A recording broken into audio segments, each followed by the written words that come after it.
What up there, everybody? You are now under the black top where we try to get our act together and find strength and unity in the circle of life and friendship. I am Billy. I am Timbo. And I am Ray. It is nice to be here.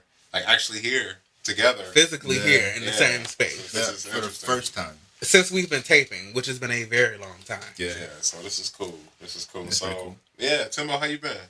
I've been excellent. We're here celebrating me and Billy's birthday, actually. So we're just, doing this before we have some fun. Not too much fun, but so I'm just good. I'm with my best friends. It's been a beautiful day, so I'm great. Good, nice. Billy, how you been? Pretty good, man. We're not used to looking at each other while we're talking. It's so interesting. Yeah, man, I've been good. Oh, this was gonna say. So, Mirage. Have we talked about Mirage before? Mirage is an artist. No, she's an artist. And I got an opportunity to play with her for her Tiny Desk. Oh yeah. The NPR submission or whatnot. That was just really fun. Yeah. That was pretty cool. Those videos on YouTube. But with the same song, she was getting ready to release. So she asked me to play drums on the recording. Oh, nice. And that was cool.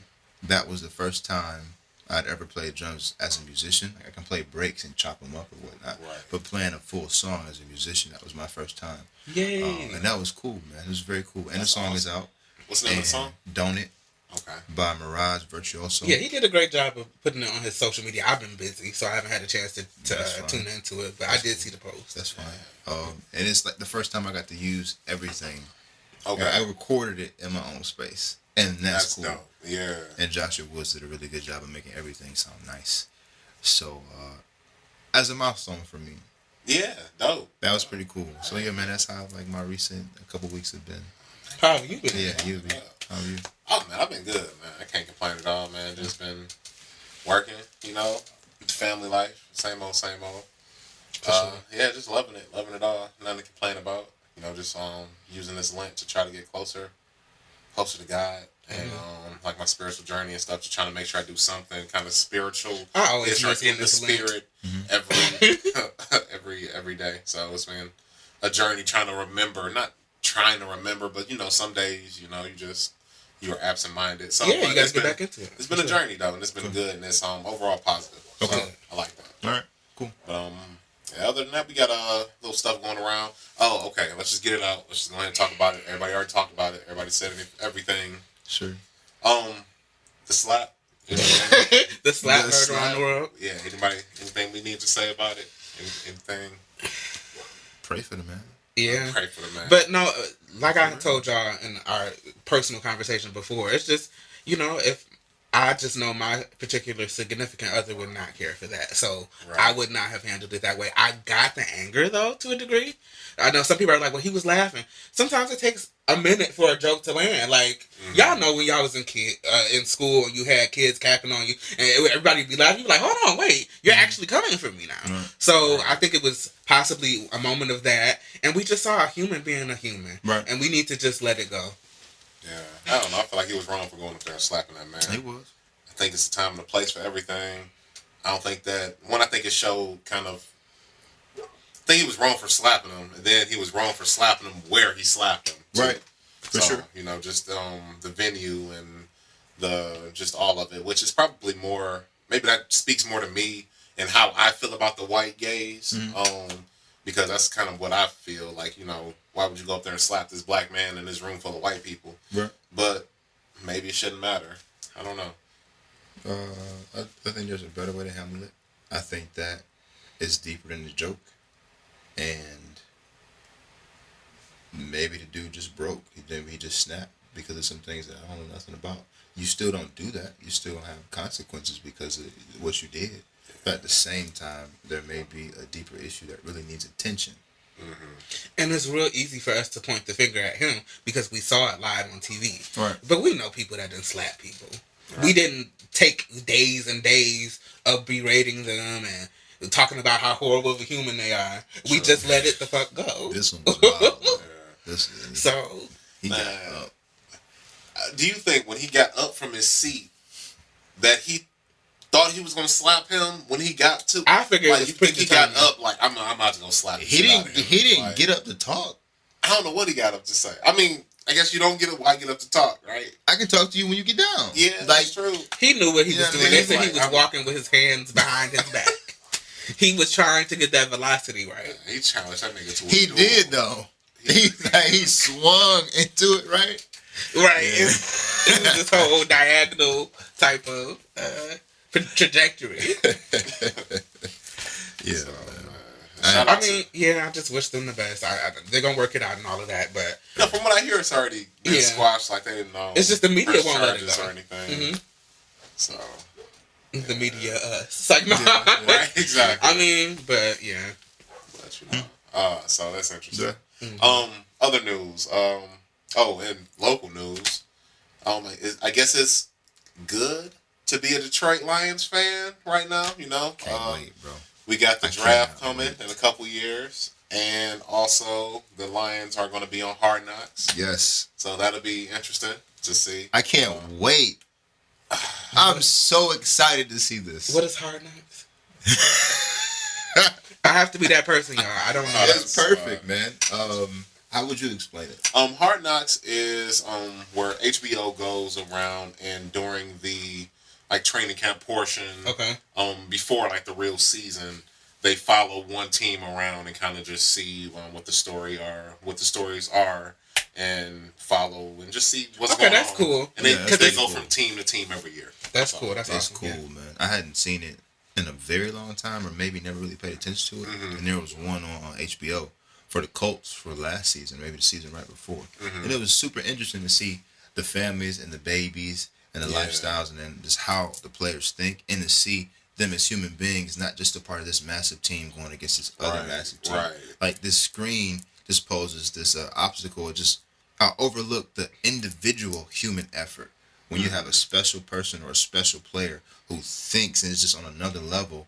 That changes the game, and when you can see that in the midst of a team, Mhm. it changes the experience of how teams compete against each other. At least for me. Right.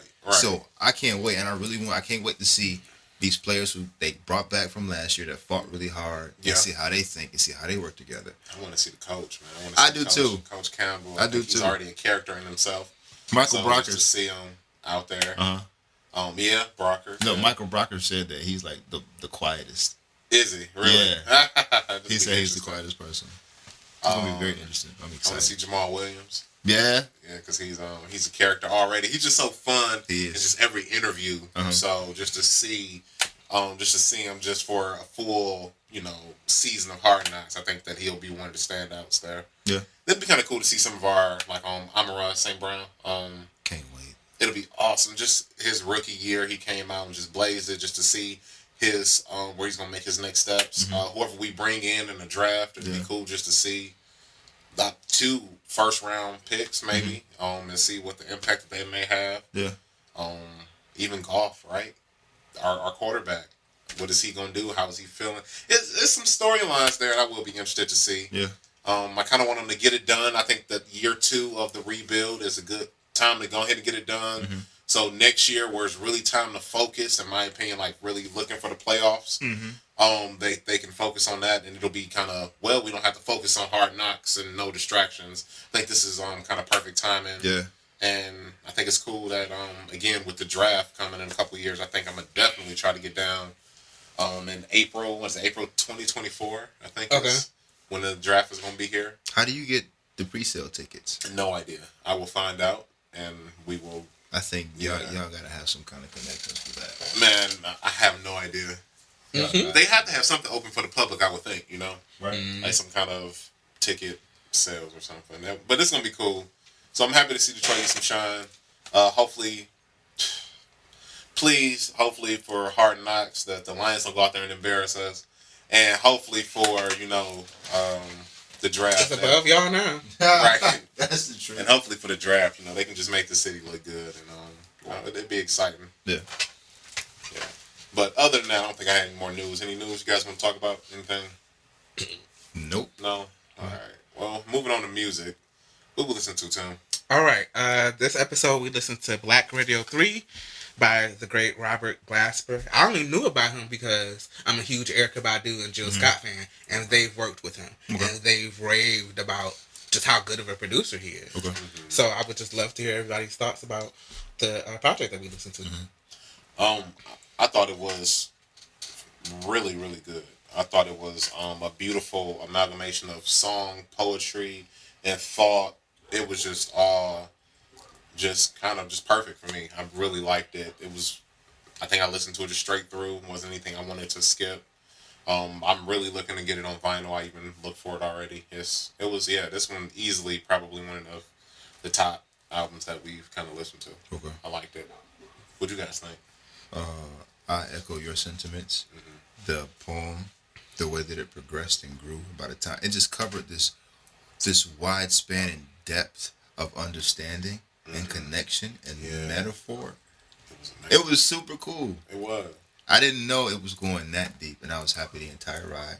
D-Smoke, him rapping, that song is fire. Yeah. I really enjoyed this entire album. There was something else I was going to say. I think I forgot it. But I like the entire album. It was good. It's super dope, man. The melodies. Oh, the features? I know, right? When it got down, when they did the cover of the song, I won't say it. I don't want to spoil it for anybody. But the cover, that's what really sold me. Because that's just a song that I really enjoy for the words. And it's such a simple song, but it's so powerful. And to expound on it. Yeah, they opened it up and made it a totally different thought process. Yeah. And it's amazing. It was so satisfying. I didn't know I needed that in my life. So, yeah, I'm very thrilled about this album. What about you? I enjoyed the album. I did. Like I said, I already had a huge hype around him anyway, because he works with the artists that I love to listen to. So I just appreciated it sonically on a lot of... I shared the same sentiments. I love the fact that it was spoken word, rap, and singing all going on at once, kind of like... Yeah. And then as well as the instrumentation. That's really what was most profound to me in this whole project. Just the instrumentation, how it was approached, the different things that he did with the chords and everything. Yeah. And I was really interested in his thought process. Like, why did he pick the artist that he picked? Like, even with the song that you were talking about, that the cover, whenever you hear Layla Hathaway, you know it's her. Like, instantly. She has a tone that is just so distinctive. And so I was just... That opened up a world to me. I'm like, I just really want to...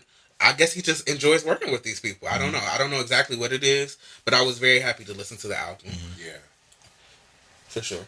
Yeah. Yeah, that's awesome. Yeah, that's it. Black Radio 3. Give it a listen. Yes, definitely. Please do. Please do. Albums. Okay. Yeah, so this time around we are picking an album that we wouldn't normally gravitate towards. I have for mine Unlimited Love by the Red Hot Chili Peppers. I don't think I've ever heard of Red Hot Chili Pepper. No way. I don't think I have. Like, I probably heard the songs, of course, right? But just like an actual project where you sit down and listen to them. And I know they're really popular. Where was it again? Unlimited Love. Right, what you guys got? I gotta find it. I had it. I don't want to say I'll say the wrong thing. Okay. It's called Let's Eat Grandma. It's by Two Ribbons. It's called what? Let's Eat Grandma. All right. It's by Two Ribbons. Two Ribbons. Mine is The Overload by Yard Act. By whom? Yard Act. Okay. Billy, I believe that this was your pick last, so you get to take away. I'm taking away yours. I'm interested in this Two Ribbons album. Okay, let's take that away. I will then take away, the same. I'm going to take away the Overload. And we will listen to Let's Eat Grandma. Okay. All right. I haven't won in a long time, so this is cool. Just saying. Okay. All right, cool. So that's what we'll listen to. Now we're going on to our chapter. What chapter are we on? Chapter 4. Chapter 4 of White Fragility. White Fragility by Robin DiAngelo. Yes. And again, another good chapter. This chapter starts off with a quote by Gioma Olulu, hope I said that right. Who's an American writer and author of So You Want to Talk About Race. And her quote starts off by saying, "White people, I don't want you to understand me better. I want you to understand yourselves. Your survival is never dependent on your knowledge of white culture. In fact, it's required your ignorance." Ooh, that's tough. Powerful, right? You know? And that's where we find kind of Miss D'Angelo discussing in this chapter how she kind of looks inward at her own race and kind of breaks down these different aspects of and what comes with being white. You know, these aspects that white people kind of share all at the same time that no person of color could share or make these same assertions to.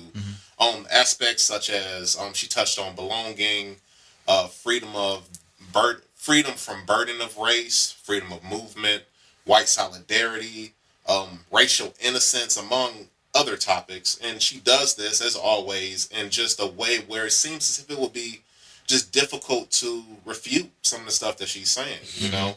Some will still find a way, though. Well, of course. Best believe that. But to me, it was just kind of eye-opening how almost carefree it seems to be white. Like, just like, it's just so many things that you just don't have to even think about or worry about or acknowledge or it's like just it was almost I was almost angered reading this chapter about how easy just it is, you know. So right. it was interesting. It was really interesting to me. What did you guys take from it, or how did you guys feel on it?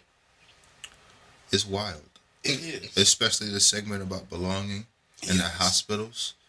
And just your guaranteed survival from birth, just because of the way that things are set up and people are in these positions, based on the privilege of just this is our thing anyway. You're good. Exactly. From the time you enter the world, and you think it stops there, it just gets better and better, huh? For some. That's crazy. Yeah. It's wild. I just got a few quotes because that's whenever we read a chapter, that's what I do. I just find stuff that sticks out to me. Mm-hmm. And so she defined white solidarity. Mm-hmm. And this is just a partial, actually.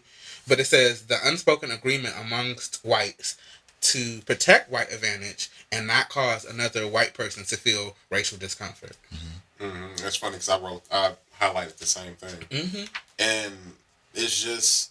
That's the thing. It's like they won't call each other out. You know? Right. It's just that. And she talked about that in the chapter, just obvious points where somebody should have checked that. And it was just like, because of the solidarity, nothing is addressed. Right. And then those times where it does get called out is, oh, come on, we were just making a joke. Or, oh, you don't have to be so sensitive, and you almost belittle the person who is rightfully, you know, upset. Kind of or exile them from your inner circle. Exactly. Power, or label them.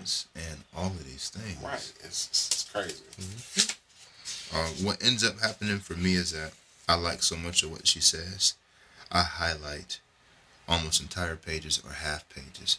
And I just don't want to be the person who reads the entire chapter. Right. But I feel like you, Billy, a lot. It's like, this is stuff we already know. It's right. Like, exactly. That's how I really felt about this chapter. This is the first time where I was like, we know all of this. Yeah.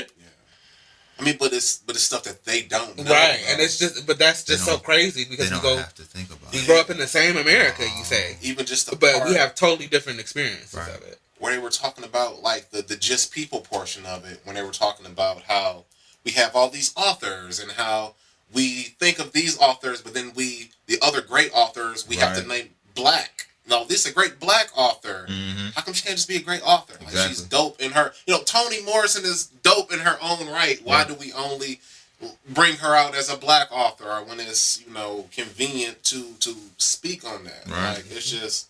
You know, we don't call these other authors white authors. You know, they're just authors, you know.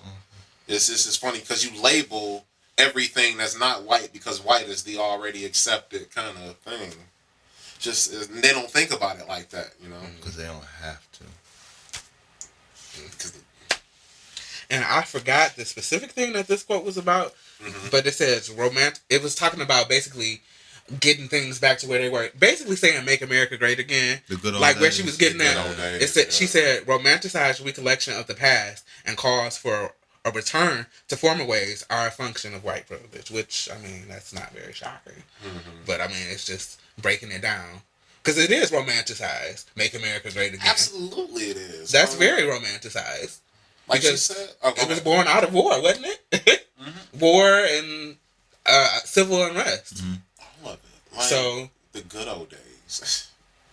Like that whole segment was spoke to me. Mm-hmm. You know, just like you were saying, like on Make America Great Again. Like, great for who? Like, better for who? The good old days for who? What was it good for? like her quote is what claiming the past was socially better than the present is also a hallmark of white supremacy. Like it is, because if you even look at the past, and she goes on and she says, okay, consider any period of the past from the perspective of people of color.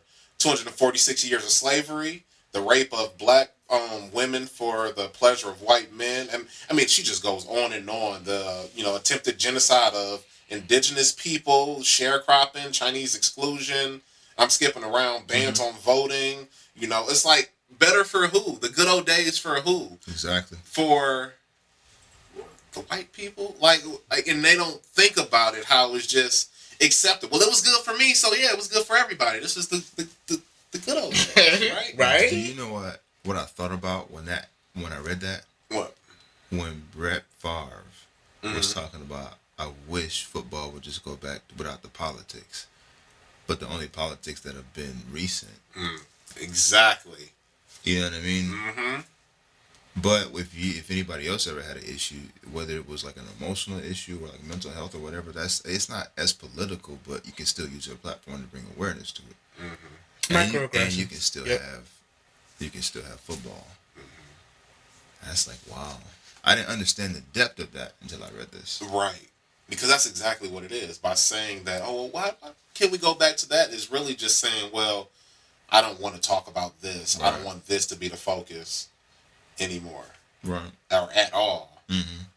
Because it makes me feel uncomfortable. Right. Because I have to look at how I may have contributed. But guess who's been uncomfortable the whole time? From. Exactly. Just saying. That's what makes me very interested in the next chapter, because I don't know him. But does that make him a bad guy? Mm-hmm. You know what I mean? Right.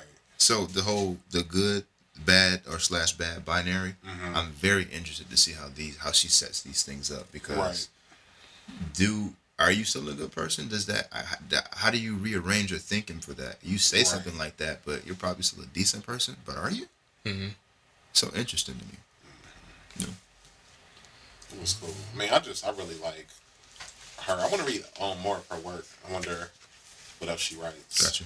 Just because I'm finding it very interesting. Just everything she says, how she even points into herself. It's not even like she's pointing the finger at her fellow whites. It's like, I can't remember the example, but there was an example where she said that even when she was invited to a party, and then going to the party at the picnic area, there were two distinct parties, and there was one with all black people, right, and there was one with primarily white people. Yeah. And she had a sense of, it wasn't panic. I can't remember exactly what it's almost like dysphoria, because it's like, what do you do? When she was, the anxiety, I think she said, this sense of anxiety where it was like, oh, I might have to go over to the black group, or and having to make the choice, or okay. And then the sense of kind of relief that she felt of, oh, well, no, my friend's group is the white group. And, oh, no, what if I would have went to the wrong group? Right. And it's just all of that. And there's that sense of belonging and being in a place where you don't belong, because they never feel as if they don't belong, because America, the Western kind of society, is a white society. Yeah. So it's made for them. So of course they belong, because we made it. Why wouldn't we belong? Right. This is interesting. So I like how she even points in on herself too, and it's not like, hey, look, I'm right and all of you other white people are wrong. It's like, well, no, it's me too. This happens. It's natural. We just need to acknowledge it so we can be better. So we can take steps. Right. So I think it's awesome. And I can't wait to kind of see what's coming next. Me too. Any other thoughts? No, I think so. Well, I mean, I did have one more quote. It says, "It is," and this was, I think, maybe at the beginning of the chapter. It says, "It has not been African Americans who resist integration efforts. It has always been whites." I thought that was powerful too, because I mean, I can't say for sure it's true, but I feel like there's some validity to that comment. The way she talked about that, about how kids integration just meant black kids going from where they were all the way over to all the white things where they didn't belong. And the way she talked about that was amazing. And she talked about the responsibility, how some people, I guess, some white people feel that black people are responsible for teaching them about racism. And the way she broke that down was That's always been aggravating to me. Will you explain why it's wrong? Why? Yeah, I think she did a good job at explaining why. Because people love to do that. They love to do the whole deflecting thing. But what can your race do to make it better? Honestly, we can't do anything because we aren't in power to make the changes. Statistically, we not. No. Right. Like, and then even statistically, she went through just the percentages of wealth and just all of it. Yep. Like, it's interesting. It's hard to fight facts, so I wonder how this book was perceived upon white America. Good question. I mean, I know it was on the bestsellers list for a lot of, when it first came out, most of the year, it was up there. So somebody had to be buying it. Yeah, that's true. Somebody might have some good opposing points too. I'm interested. Yeah, I would absolutely be interested to hear opposing points to it and just opposing just thoughts, especially if it could be done in a like a scholarly way. I would hate for it to be hateful. Me too. But if you actually got legitimate points and you actually have feelings and thoughts, I mean, yeah, I would be open to hearing that. Me too. Especially if it was as well rounded as some of this, like even down to like how she was quoting like James Baldwin, like toward the end, it was like fucking awesome. That's an awesome quote because it speaks exactly to how we feel now and how the same shit we going through back then. It's the same stuff we going through now. Thing. It's like, what was his thing? He was like, I can't say that that these that the real estate people are racist, but I know that I can't go buy a house over in these neighborhoods.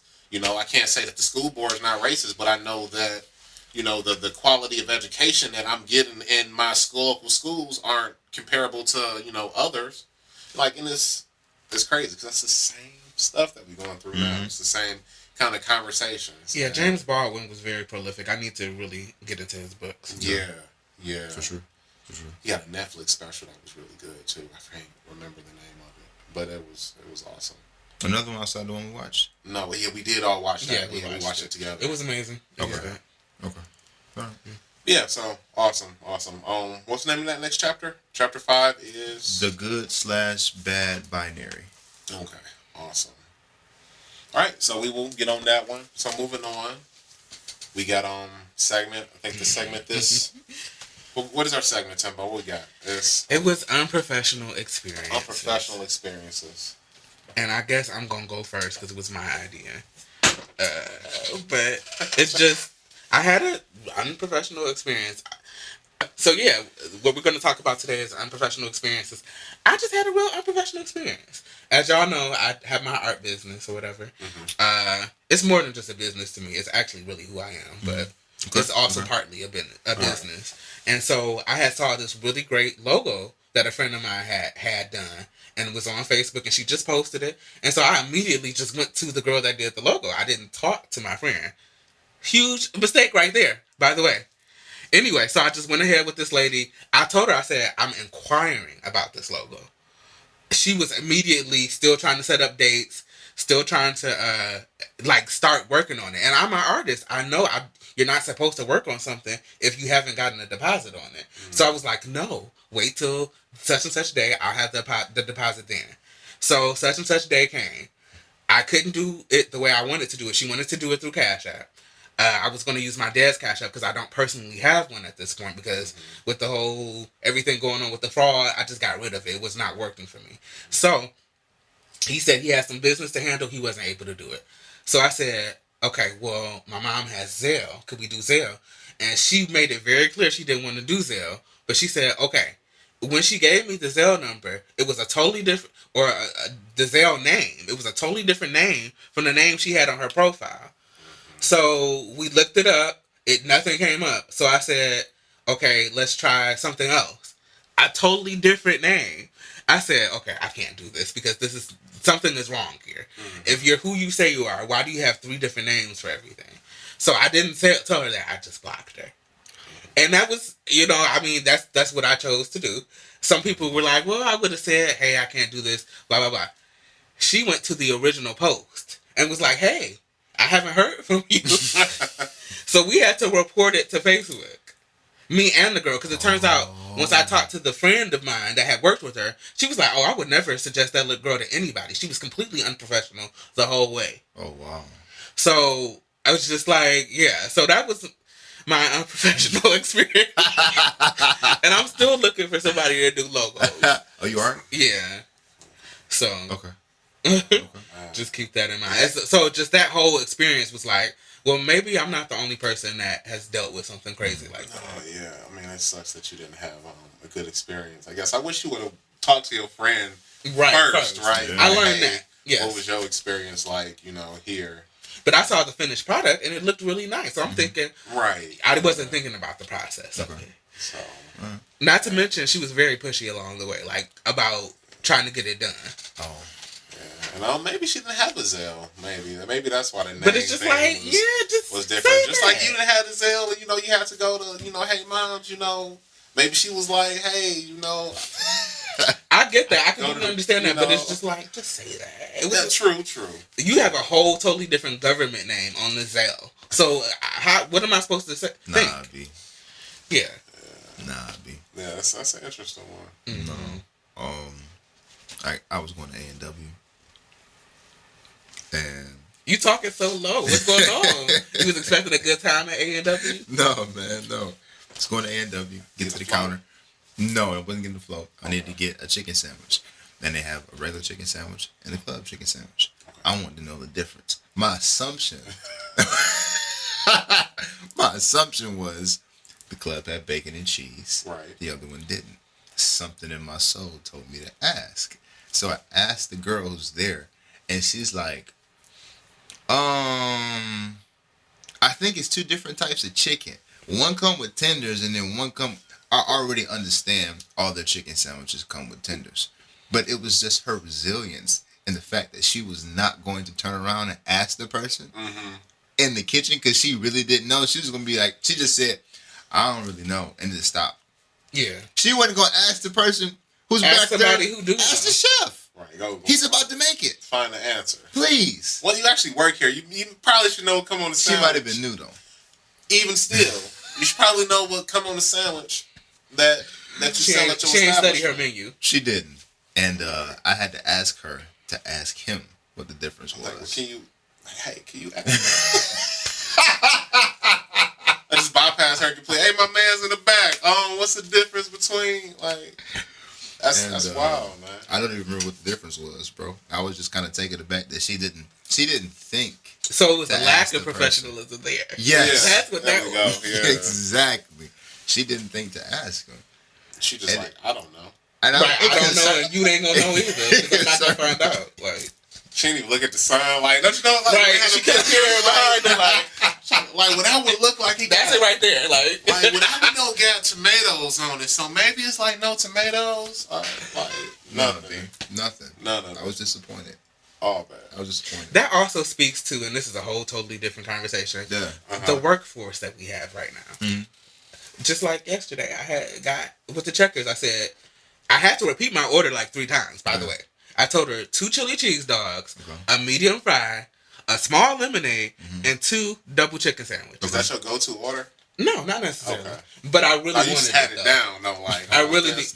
She got. Now, mind you, after I repeated it to her several times because she, and I know I used to work a window too. It's hard to hear the people sometimes. She didn't have my fries, and that's why I go to Checkers for the fries. I got you. That's true. I was so upset, but it's I still ate my chili dog, but it was just it would have been nice to have my fries too. But it's just what I'm saying is this is what we got during the pandemic.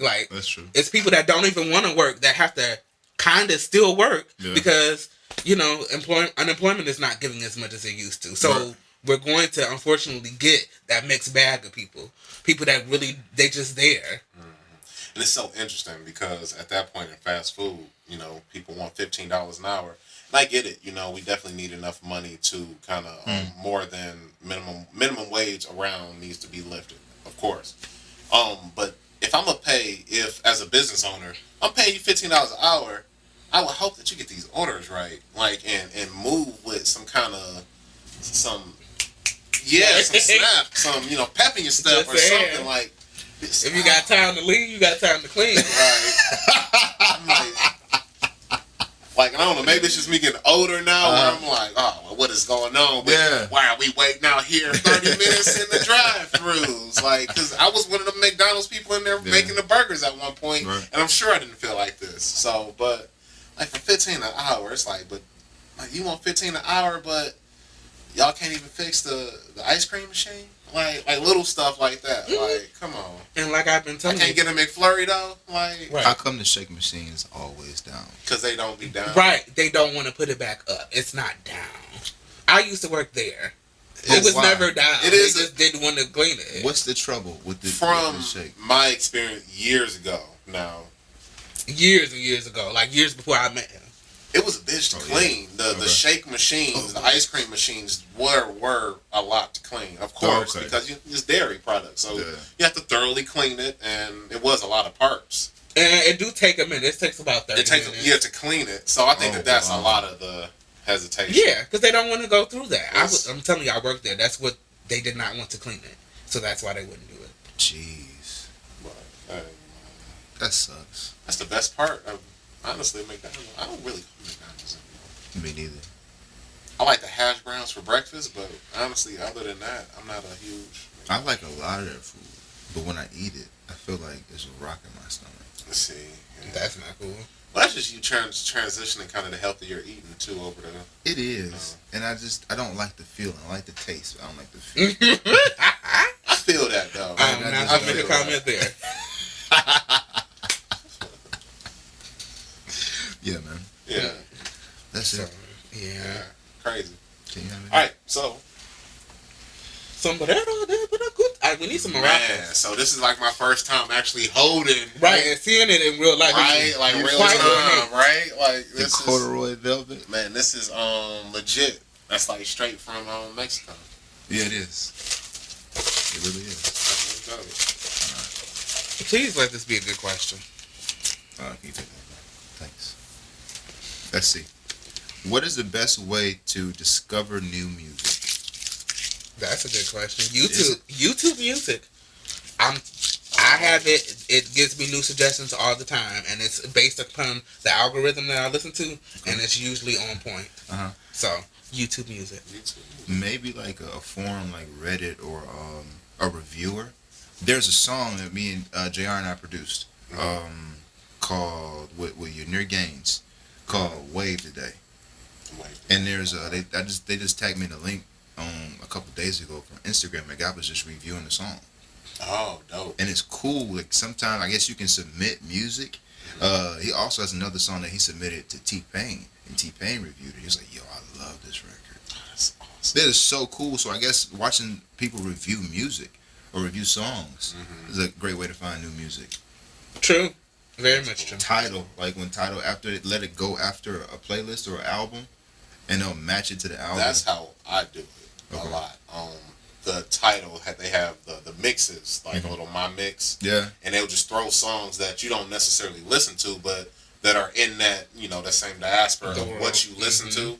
And then they even break the mixes up by genre too. Okay. So I'll have a mix that'll be primarily R&B music, one that'll be primarily rap, one that'll have religious music, and it'll all be kind of different mixes of music that I like because I listen to a lot, and then just new stuff that Tidal would think that I like. And a lot of times they be right on point. Got you. Like they are really good at kind of finding the vibe, kind of just like you said after you listen to that album. And they'll just, you like this? Oh, listen to that. Okay. Like, it's right in that same little... I wonder how much of that is based on the Music Genome Project. Have you noticed that on Pandora? I haven't used Pandora in years. But it would literally classify what's going on in the song. It'll be like powerhouse vocals, and it'll be like synth and strings. Yeah. So I don't know. I wonder how much that plays into how this works with the other apps. Oh yeah, it has to be. You would think, right? Mm-hmm. Like yeah. How they do really kind of break down these songs into.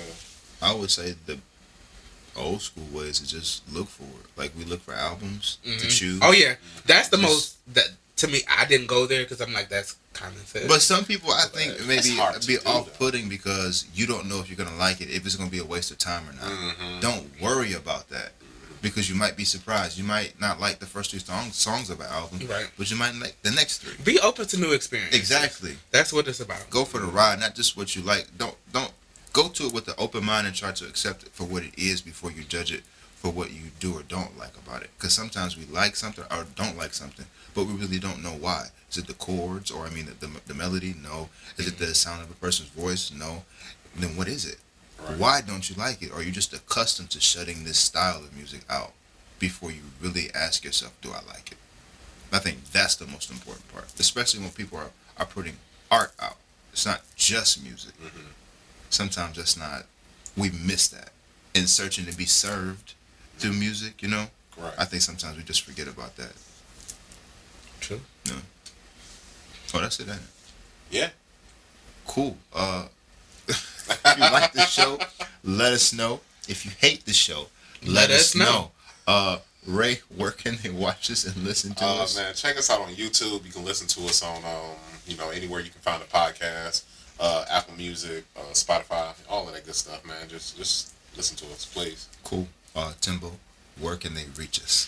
They can reach us at blacktopassylum@gmail.com. Awesome. Like, comment, share, subscribe. And until next time, the Black Top is not closed. Yeah. Peace.